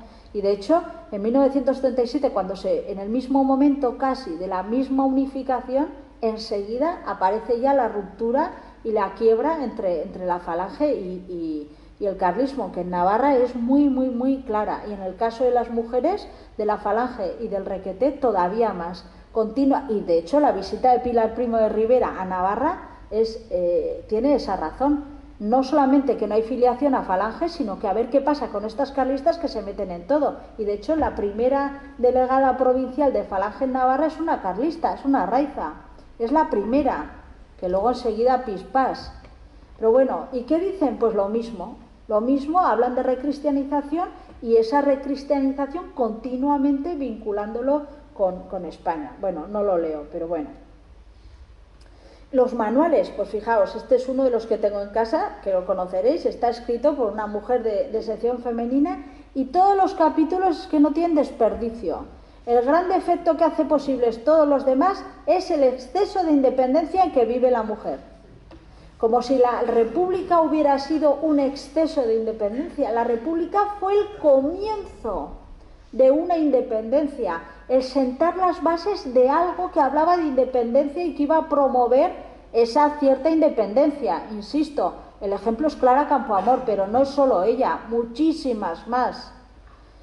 Ella es causa de que la mujer se aleje del hogar y desdeñe. O sea, la independencia, el único problema que ven es que aleja a la mujer de donde tiene que estar, que es la casa, y procreando. En torno al esposo ha de girar siempre el interés y el afán de toda la mujer. Si de él espera la felicidad, tiene que hacerle feliz, dándose por entero al deber de conseguirlo. Estos manuales son abundantes y están por todo. Este es el que os decía, os he dicho el novio ideal, pero es el hombre ideal. El hombre bueno, lo que se dice un buen chico, incapaz de gastarse 2 pesetas en un capricho ni de darle un disgusto a su madre. Se va a la oficina a las 9, come, vuelve a las 4 y a las 10 en la cama. Pero es curioso el tono, porque el tono de los manuales de esas buenas esposas son muy moralizantes, son como muy rancios en los términos, las frases, pero los de los hombres son jocosos. Parece que se hace chiste, porque el hombre es el adúltero, insisto, pero la que se penaliza es a la mujer. El hombre abandona el hogar, pero el sumario lo protagoniza la mujer abandonada. Y es ella al final la que acaba siendo penalizada porque es la culpable. Entonces, de esto se hace chiste. En Pamplona, hasta bien entrados los 70, y después, porque después lo cuentan también, había en San Fermín es un día, que ahora no me acuerdo cómo se llamaba, pero era el día... ¿Cómo se llamaba? Aquí no hay nadie de Pamplona. El día de... Bueno, venía a ser el día del esposo libre, algo así, que tiene un nombre, ¿eh? O sea, es que tiene unas siglas además y... Venía a ser eso, Esther, sí, venía a ser eso. ¿Y eso qué significaba? Que hoy me iba a las 7 de la mañana al encierro y volví el día 6 y volví al 14 y nadie se preguntaba. Eso que se suele decir de la natalidad en unos meses, eso es real. Eso ya hay análisis demográficos con las estadísticas y ya está también hecho. Pero las mujeres te lo cuentan y hacen risa también de eso. ¿Cómo que risa? Eso es un drama. Tu marido igual te ha puesto los cuernos con 6. Igual de ahí ha salido. Eso es un drama, pero el drama igual ni siquiera es eso. El drama es que tú te rías de eso o que aceptes eso. Pero es que en este es un manual de 1943. El tono no tiene nada que ver. Fijaos, el hombre de negocios, nuestro hombre, nuestro, es que hasta tutea el nuestro. ¿Cómo que nuestro? Nuestro hombre de negocios valoriza perfectamente sus impuestos y es un lince para saber cuándo debe hablar y cuándo debe... O sea, que este es un hipócrita que sabe decir A, aquí, B, más allá y luego hago lo que me da la gana porque ya no me ve nadie. Y eso es lo que se entrena en estos pocos manuales que hay. Esto no significa que los hombres fueran así, todos los hombres. Pero bueno, pero esto era también la publicidad y el entrenamiento y el discurso que había. Otras formas de llevar más allá, de educar en este discurso de género, los carteles que hay por la calle. Todos estos carteles están pegando las paredes de las ciudades de toda España y también las de Pamplona. Pues hay una mujer que está amamantando a su hijo y todo con un placer. Oye, las que habéis amamantado, yo tengo 2 hijos. Tengo una hija de 16 años que era un dolor. O sea, era un dolor porque se enganchaba y no tenía fuerza de succión y entonces estaba ahí hora y media intentando mamar y no había... El otro me vaciaba entero. Oye, eructico, le cambiaba y a dormir. Pero felicidad continua, felicidad me la dio el otro, pero la otra era un dolor. ¿Y cómo esta mujer? Pero es que hay que hacerlo porque esto te recrea y te construye como mujer. Y es felicidad. Y si no es felicidad, fíngelo porque tienes que ser feliz haciendo esto. Y si no eres, ¿cuándo hablas de estas cosas? Pero ni siquiera hoy es una cosa tampoco bien recibida decir que esto a veces es un asco. Bueno, la otra imagen, el niño se te acaba de mear o le has dado el pecho y te vomita encima. ¡Ay, qué alegría, majo! Pues por la madre y el hijo y por una España mejor. Una España solo es mejor si una madre y un hijo tienen esa actitud. Pero esto es lo que... Entonces yo digo, mirarían, entenderían lo que quería decir ese cartel. Si lo entendían, ¿qué dirían? Igual algunas se reían, otras se callaban, otras... me voy a mi casa... La otra, en nuestra justicia está nuestra fuerza, una familia ideal. Fijaos, un hombre que está sano, está fuerte, lleva ahí a su hijo, acompaña a su mujer sonriente, apoyada en su hombro, la niña que ve todo el ejemplo de lo que quiere ser ella también de mayor. Esto no es una familia de la posguerra, cuando media España está asesinada, no sé cuánta Navarra está huida, no sé cuánta gente está en las cárceles, otros no sé cuántos están construyendo las carreteras de los puertos de Navarra, de Vizcaya, de no sé cuántos sitios, no sé cuántas mujeres están solas con sus hijos no sabiendo qué hacer para sobrevivir, otras quieren ser reconocidas como viudas y se inventan uno que dice yo vi cómo mataron a su marido, firma un papel y ya por fin soy viuda y me devuelven la casa. Y luego ya ese otro cartel, las niñas de hoy y las mujeres de mañana. ¿Cómo? Con esa prenda indispensable que es el delantal. El delantal te hace ser mujer de tu casa, mujer de la Nueva España y luego ya te lo quitarás cuando seas esposa, si te lo quitas. Unida sin distinción de clases. Introducen el término clase, porque el género efectivamente unifica independientemente de la clase social. Unifica, para bien y para mal. Unifica. Este discurso es para todas exactamente igual. Otra cosa es luego la vida de cada una que no fue igual, de ninguna manera. Publicidad. Os he puesto de la prensa que hay en Navarra, pero la vuestra es exactamente igual. El diario Navarra, el Pensamiento Navarro, fijaos, del año 50, del 39 y del 55. Buena mamá. Buena mamá, la que cría a su hijo sano y robusto sin sentir mareos ni sufrir debilidad. Esto se consigue adquiriendo reservas de energía con el agradable... Es un jarabe lo que se está anunciando ahí. Solo es un jarabe, pero fijaos, lo que se está diciendo es quién es buena mamá. Buena mamá es esa, la que está perfectamente peinada, cada rizo en su sitio. No hay un mechón que se salga de allá. Sonríe otra vez a ese hijo que le acaba de vomitar. Otra vez encima con el delantal, que aún así está limpio, y ese lazo que es precioso, intacto. Es que no se ha movido ni aunque se siente, no sé lo que tiene. Y esa es buena mamá, la que cría a su hijo y la que no puede alimentar a sus hijos, la que tiene que llevarlo al orfanato, que es que son muchas. Insisto, en el caso de Navarra, todos estos años de investigación, que tampoco son tantos, están corroborando, ya os lo he dicho, una hipótesis que efectivamente ahora podemos decir con números también, que es lo que quieren, ¿no? A veces a los políticos les gustan los números, lo cuantitativo, luego no entienden la mitad de lo que les cuentas porque tampoco les suele interesar, pero quieren datos y datos y datos. Al gobierno de Navarra siempre nos piden datos y datos cuantitativos. Bueno, pues estos son otras cosas que no son cuantitativas, pero que están ahí también. Pero además tenemos datos para demostrar que todo esto fue mucho más de lo que ni siquiera intuíamos que era. Los modos de represaliar, los modos de reprimir y los modos de controlar. En el caso, sobre todo, de las mujeres.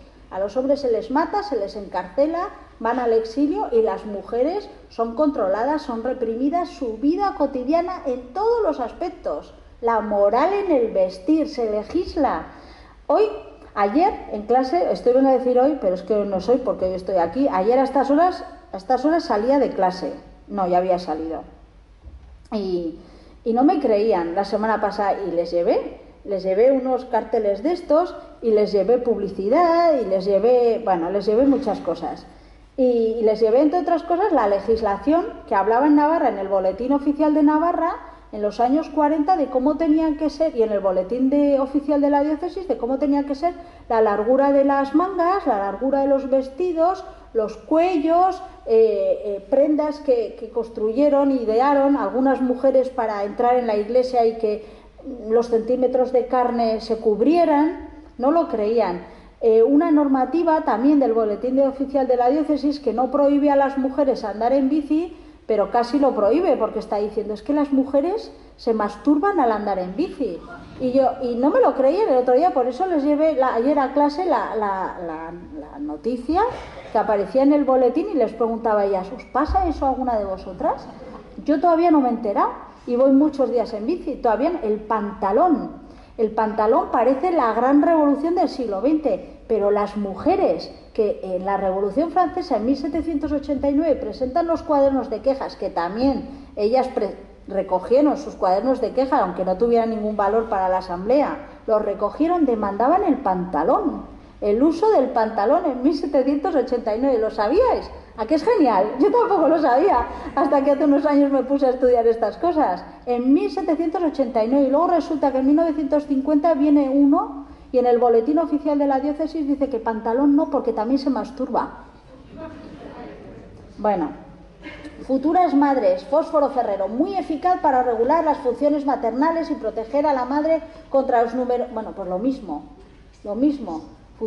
¿Quién es esa futura madre? Pero tiene tiempo esa mujer para estar ahí tan perfecta y cosiendo con tanto cariño. Y luego llega la lavadora.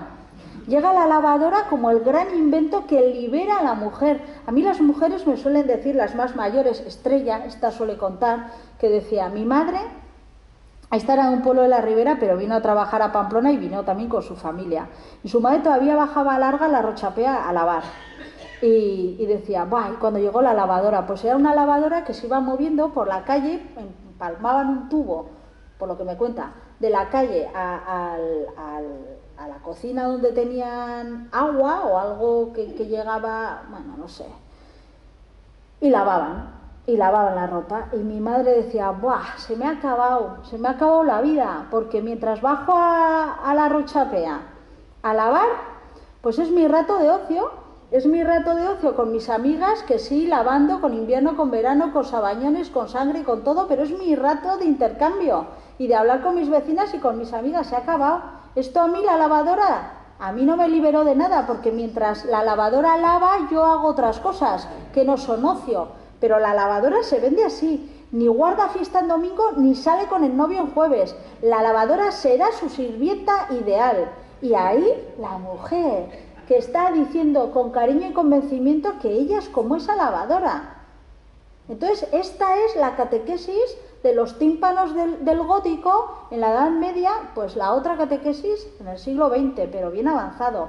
Pero es que además hay otras mujeres, y con esto ya termino, lo prometo, de la contrarrevolución, que también maman todo ese discurso, pero también han mamado otros discursos antes, y que además han formado y han tenido otras experiencias. Y estas son las mujeres, o algunas de las mujeres, que van a rechazar de manera radical este discurso y que además se van a oponer, y por eso muchas van a ser juzgadas. Estas son las hermanas Urizpi, dos desconocidas totalmente hasta hace nada, 5 o 6 años, que un investigador las conoció, fue tirándole el hilo, por unos hombres aparecieron ellas, y son dos maestras de la Cuenca, de un pueblico de al lado de Pamplona, comunistas. El Día del Niño se celebra gracias a una de ellas, murieron en el exilio, fueron represaliadas ya durante la República como maestras en Lleida, por el arzobispo de la ciudad y por la directora de la escuela. Ya fueron represaliadas por lo que decían, por sus formas de enseñar. Las mujeres presas políticas de la prisión provincial de Pamplona, que hay pocas, aquí tenéis toda la documentación, insisto. Mira, en eso sí que el gobierno aquí lo ha hecho muy bien durante muchos años. Ha invertido en organizar sus archivos y lo ha hecho muy bien. La documentación que hay sobre las presas en las cárceles y en los centros de detención de todo el País Vasco, de Vizcaya, hay un trabajo que todavía no se ha publicado y que es la bomba, de una chavala que trabaja en la UPV, que se llama... ¿Cómo se llama? No me acuerdo, pero si a alguien le interesa ya le diré, porque es un trabajazo y ha trabajado con todos los expedientes, porque están todos los expedientes en archivos. Y se habla con nombres, apellidos, quiénes eran, si eran casadas, si estaban afiliadas, si tenían hijos, si estaban formadas, si emigraron, si eran... Bueno, toda la información. En Navarra no tenemos nada. Durante años, todos los que nos hemos dedicado a esto, hemos pedido al gobierno de Navarra, al gobierno central, a interior de Navarra, a interior de España, a todos, y nadie nos ha dejado. Y hace unos años, cuando tiraron la cárcel de Pamplona, pues a un profesor de la universidad pública, el primer director del fondo documental, le llamaron y le dijeron: oye, Emilio, si vienes, mira, tienes una semana para fotografiar lo que te dé tiempo. Y fue con una cámara de fotos y que fotografió la portada de los expedientes los que dio tiempo. Y aparecieron algunas imágenes de algunas presas políticas. Estas también recibieron este mensaje, este discurso, pero ya habían tenido otras experiencias previas y por eso están en la cárcel, porque son presas políticas. Son las menos, pero hay. Las viudas, estas viudas que están en silencio, han recibido este discurso ahora en el franquismo, lo han recibido ya antes en la República, lo han recibido ya antes en la dictadura de Primo de Rivera, y ahí están en silencio. Eso significa que acaten hay personas y hay parte de la historiografía que durante años, hasta muy recientemente, ha estado diciendo que la población en España con algunas actitudes acató. Bueno, pues yo a eso le pongo un interrogante, porque estar en silencio no significa acatar.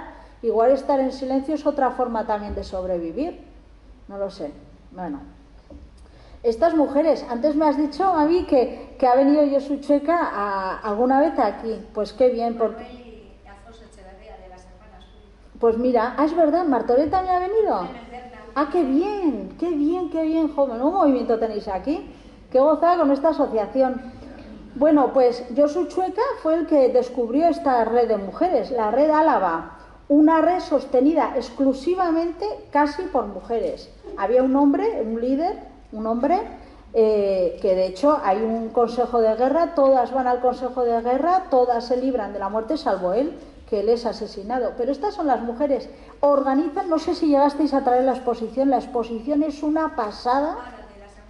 No, la de la Red Álava. Pues si la podéis traer, la asociación, la traéis porque es además muy visual y muy didáctica y se ve la organización que tenían estas mujeres por todo el País Vasco, Baja Navarra, Navarra, de caseríos con nombres en clave, rutas por donde pasar a unos a otros, si una fallaba que había que hacer, todos unos planos organizados, hubo un consejo de guerra, estas 4 mujeres sonrientes se libraron, su líder, hombre, pagó por todas, pero ahí estaban. Y con esto ya acabamos. En fin, la pregunta es, ¿se interiorizó realmente este discurso? ¿Se convivió con él? Bueno, yo a las conclusiones que llego sobre Navarra es que se vivió con este discurso, que no era un discurso nuevo, insisto, que era un discurso que ya estaba ahí, que estaba muy interiorizado, pero la situación fue otra. Y silenciar, desde luego, no significa aceptar. Igual hay otras formas de vivir o de sobrevivir. Y yo creo que las prácticas y los datos cuantitativos nos hablan de una respuesta muy, muy, muy diferente a la que este discurso, no solamente el discurso, el propio régimen franquista trató de imponer. Y eso sí que ya lo podemos demostrar. Y bueno, esto no era más que un acercamiento a todo esto. Pero bueno, pues eso es todo, amigas. Muchas gracias.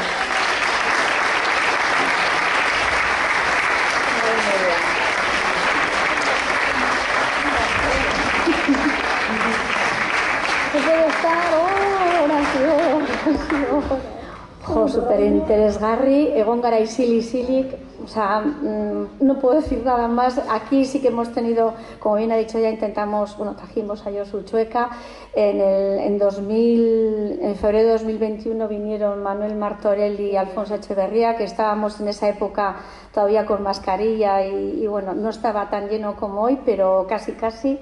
Y bueno, pues nosotros sí que intentamos, y nosotras, ahondar un poquito ahí y bueno, pues ahí seguiremos. Súper interesante todo lo que nos has dicho. También tuvimos a Nekane Jurado y nos habló del libro Mujeres Libres. Es un libro duro para leerlo despacio porque los capítulos son terribles, pero habla mucho de la historia. O sea, que pensamos que el problema de la mujer viene de ahora y viene de mucho tiempo atrás. También me ha gustado que ha recogido ese miedo de muchas personas de decir la palabra feminista, ¿no?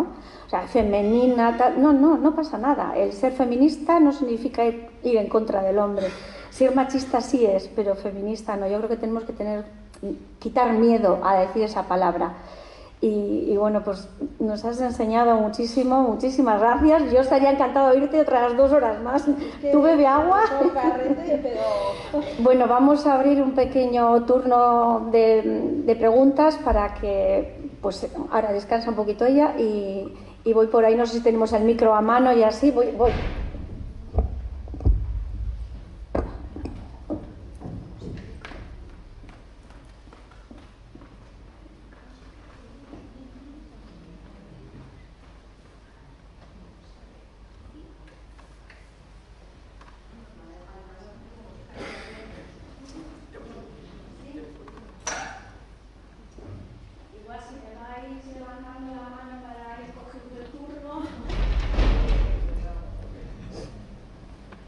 Es que es muy tarde ya, Maja. Sí, pero bueno, Turno. siempre tenemos el micro preparado, sí. Marilu, ¿quieres acercarte y hacer conmigo que sea para empezar? Igual no te oye. Has nombrado ayer el hilo este, Sí. pero no has dicho el nombre del libro. Los orígenes del patriarcado. Vale, gracias. O el origen del patriarcado, algo así. Muchas gracias. Sí. Está muy bien. Y luego tiene un segundo libro, que tampoco me acuerdo cómo se titula, que es un poco continuación, pero es algo así como los orígenes del feminismo, algo así, no me acuerdo. Tú pon Gerda Lerner en Google y te saldrá. Y si no, te lo mando.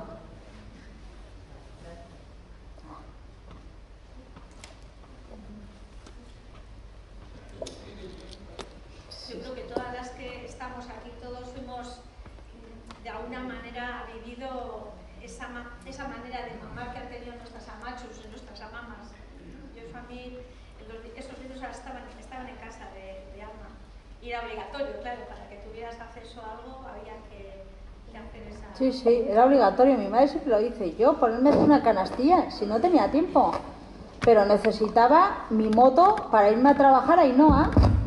Entonces, pues pagué a una amiga. Entonces, puesta la ley, puesta la trampa. Pero mi madre aparece en las estadísticas del servicio social. ¿Eso significa que mi madre está afiliada a Falange? Sí, No. No, significa que necesita el carnet para conducir. Sí, sí. Conozco algo y no sé de qué. ¿No? Palabras, Mucho algo. ya, que si acataron o silenciaron. Yo, de mi experiencia personal, creo que se silenció. Hace muy poco tiempo, y con mucha pena porque ya no tengo familiares más de generación anterior donde yo pueda descubrir más datos, en mi familia no se hablaba de este asunto. Y mi mamá estuvo en lo que se llama el Chalet de Orue, en Santucho. Y hubo un homenaje a las mujeres que habían estado presas y que ya no cabían en época justo de la guerra, que ya no cabían en la Rínaga. Y entonces Santucho creo que era una zona que había muchos conventos y todos los conventos se hicieron cárceles. El Carmelo y este Chalet de Orue, allí llevaron a todas las mujeres que estaban en la Rínaga, las llevaron allí. Bueno, pues nosotros hemos pedido un poco la sentencia de mi mamá. No vienen prácticamente datos, no viene más que entregada por la Guardia, no, por los municipales de no sé qué, a la Policía Nacional, tal y cual. Y estuvo de tal fecha a tal fecha, y no tengo más. Y es a través de esa historiadora que has hablado, sí, de la Universidad del País Vasco, que está haciendo un poco el estudio. Además, ha hecho sobre el chalet. Claro. Se ha pegado 4 años investigando esa documentación. Hubo un homenaje hace poco, se hizo un homenaje. Lo organizó a partir del Ayuntamiento de Bilbao, no sé qué grupos políticos, pero allí estuvimos. Pero yo digo que se silenció, porque yo en mi familia no sabía, ni sabemos por qué se la llevaron. Fueron unos meses. Pero rumorología familiar, pues porque hizo algún comentario en un negocio que tenían ellos y que se lo cerraron. No sabemos, no viene en la sentencia, pero yo lo que digo es que en las familias además estaban como con miedo y como que habían hecho cosas malas, qué sé yo, porque habían estado en la cárcel. Y no se sabe, no se habla de eso. Y nosotras, quedamos, de mi generación, quedamos 2 hermanas solamente, ya no tenemos delante a quién preguntar qué le pasó a mamá, por qué se la llevaron. Pues no tenemos. Y en la sentencia no aparece. Y como tú dices, hay muchos datos de las mujeres en Vizcaya que estuvieron encarceladas, pero no aparece el motivo. Pues mira, yo si quieres, creo que se silenció. le puedo dar a Esther o a Mavi el contacto de esta investigadora y luego los de... sí. Y luego también John Penche y 3 investigadores que hay de la UPV que también trabajan con la Cátedra de Derechos Humanos y con Gogoan, ellos están viendo también toda esa documentación y lo tienen todos los expedientes digitalizados. Esa es una de las grandes inversiones que ha hecho este gobierno y que está muy bien, porque es que lo tenéis todo y solo sale eso.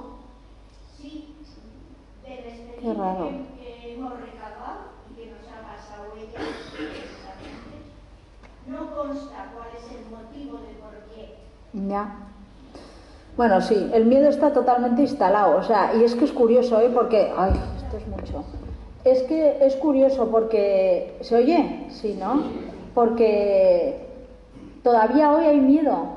Todavía hoy hay miedo. Aquí no lo sé, pero en Navarra llevamos cientos y cientos de entrevistas ya y hay miedo entonces a contar, silenciado todas esas historias en las casas, algunas más que otras, porque la de represión de las mujeres rapadas y abusadas y paseadas en los pueblos, eso ni se cuenta.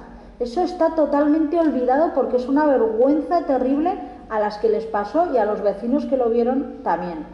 Pero es que el miedo llega hasta hoy, es que lo vemos. Hay gente que le hemos entrevistado en la universidad y que con un asco de testimonio porque no sabían nada de su familia y te encuentran 4 minutos de grabación y nos ha pasado 2 personas que han venido y nos han dicho: oye, quiero que destruyáis esa entrevista porque ahorita sabes lo que puede pasar.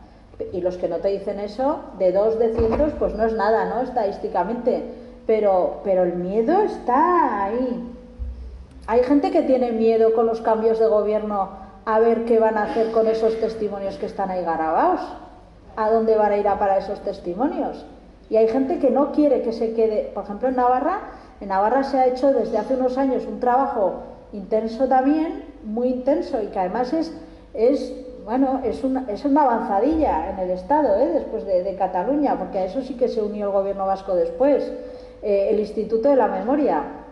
El Instituto de la Memoria de Navarra, nosotros trabajamos para ellos, pero montones de entrevistas que la gente no quiere que se queden ahí, porque dice: ¿y si cambia de gobierno y esto lo escucha quien puede hacer un uso diferente de...? Y no quieren, y hay gente que ya directamente dice: esto o se queda en el archivo, o se queda en la universidad o no, porque hay historias que han sido silenciadas durante años y años y años, y ahora que han sido contadas, pues de repente aparece otra vez el miedo. Está totalmente presente. Sí. Beno, amaituko dugu hemen Ester egingo du agurra bat eta ikusten dut zure. Eskerrik asko, Gemma, oso interesgarria izan da, Bueno, agradecer a Gemma y a todos los presentes la asistencia y el reconocimiento y el recuerdo de todas estas cosas que, como decimos, cuesta mucho meterle el diente, ¿no? Y ahora, para terminar, hemos recibido en Oroitus, que, bueno, momento publicidad, hemos recibido una donación que nos viene de parte por su hija, Blanqui Tueros, de Manuela Ocejo Álvarez, que fue una resistente, una mujer luchadora que vivió coherentemente sus 95 años y nos ha dejado pues sus emblemas que colocaba muy orgullosamente en el balcón, sobre todo cuando más podía molestar a alguien, ¿no? Blanqui, ¿nos puedes traer lo que nos has dado? Tenemos también la foto de ella, de Manuela, y preguntando por qué esta mujer ha sido tan borroca, vamos a decir, pues está la historia de su padre, que si quiere Blanqui pues nos puede contar, ¿no? Un hombre que fue 10 años estuvo preso en Cádiz, volvió a Musquis, porque la familia es de Musquis, y acabó en el Dueso. Y bueno, pues esas cosas pesan, y nos viene a traer la bandera republicana que ella colocaba en su balcón, sobre todo cuando iba a pasar el rey por ahí por delante hacia Petronor, lo hacía muy orgullosa, la ponía allí. También su militancia,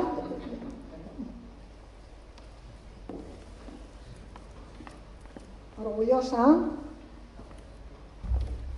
del PC, de que ya no existe, ¿no? Esto ya ha pasado a la historia. Y la Icurriña. Un aplauso para Manuela Ocejo, una resistente. No es solo...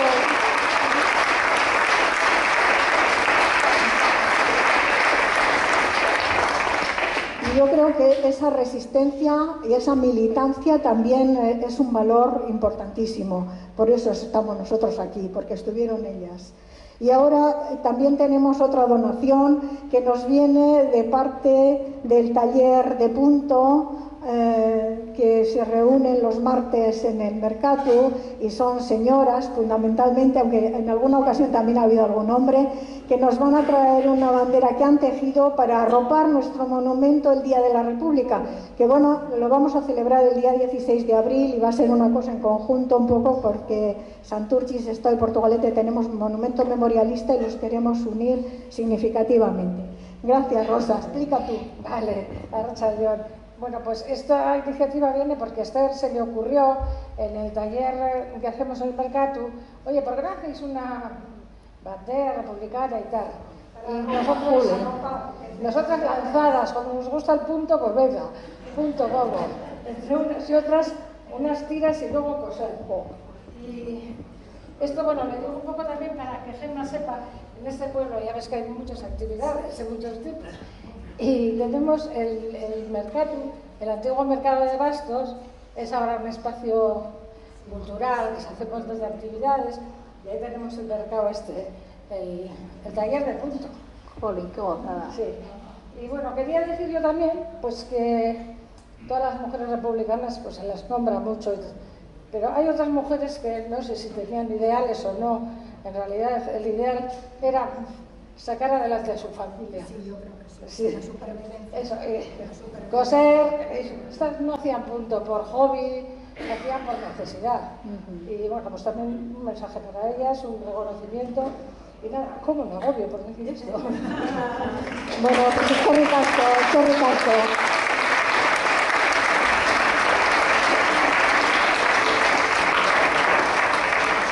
Bueno, pues por nosotros hemos terminado, y Gemma ha traído algún libro, algún volumen de los que ha escrito y están allí al final, y si queréis alguno, pues si os interesáis, pues compráis.